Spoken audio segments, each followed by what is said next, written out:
morning, church. I was biking through the Second Lake Trail and thought this was a nice spot to make our second video in Matthew 10. So, reading from the English Standard Version, we're reading a section of text from verse 16 to 25.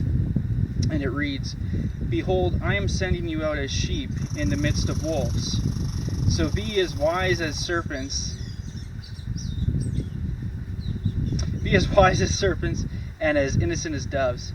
Beware of men, for they will deliver you over to courts and flog you in their synagogues, and you will be dragged before governors and kings for my sake, to bear witness before them and the Gentiles. When they deliver you over, do not be anxious how you are to speak or what you are to say, for what you are to say will be given to you in that hour. For it is not for you who speak, but the Spirit of your Father speaking through you. Brother will deliver brother over to death, and father his child, and children will rise against parents and have them put to death. And you will be hated by all for my name's sake. But the one who endures to the end will be saved.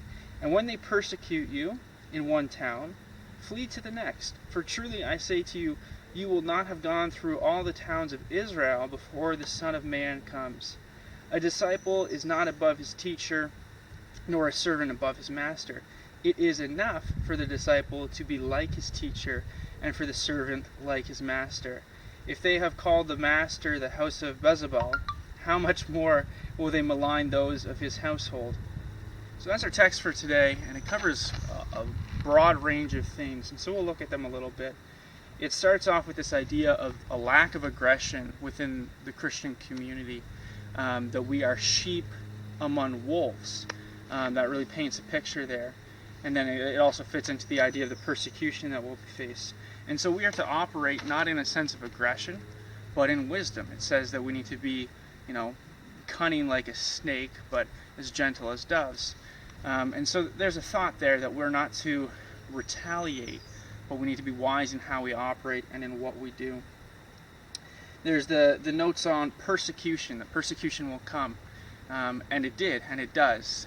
When you look at the 12 disciples, like the people that Jesus was talking to here specifically, many of them faced martyrdom, and they all faced very severe persecution for their faith and what they were doing. However, he says that this is for the will of God.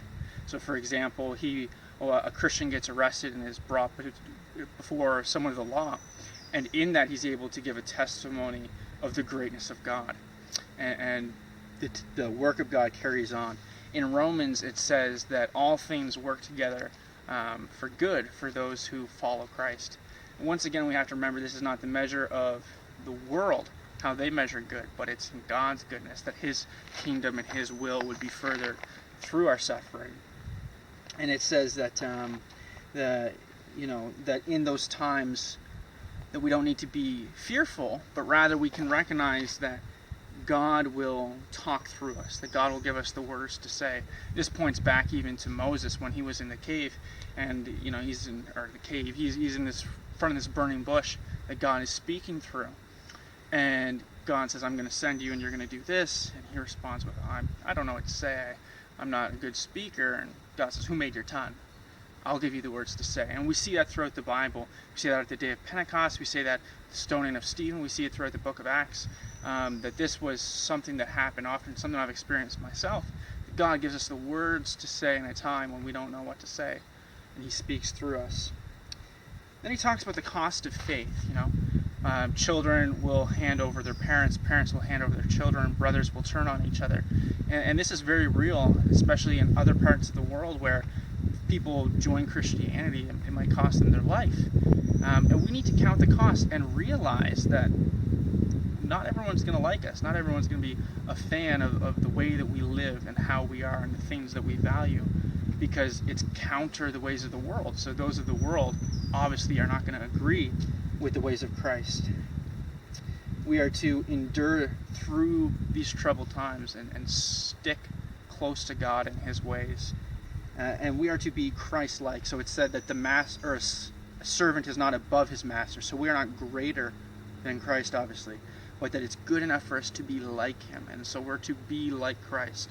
Little Christian means little Christ, that we're to be an example of Christ. And then it says that if they called the master the house of Beelzebul, which was this god like Baal, they're saying, if they misrepresented Jesus, how much more will they misrepresent you? Or that they will misrepresent you. And so we have to understand that. I mean, Jesus faced persecution. He was hated. They tried to throw him off a cliff one time. He was run out of villages, and he was crucified.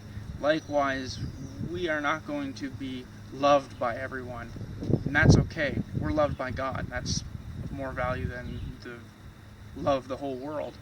And so hold on to that truth and understand that we are persecuted like Christ was persecuted, and we are hated like Christ was hated, but we will also be glorified like he was.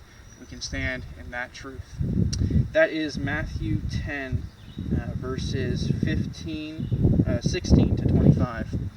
Have a good day, and I love you. See ya.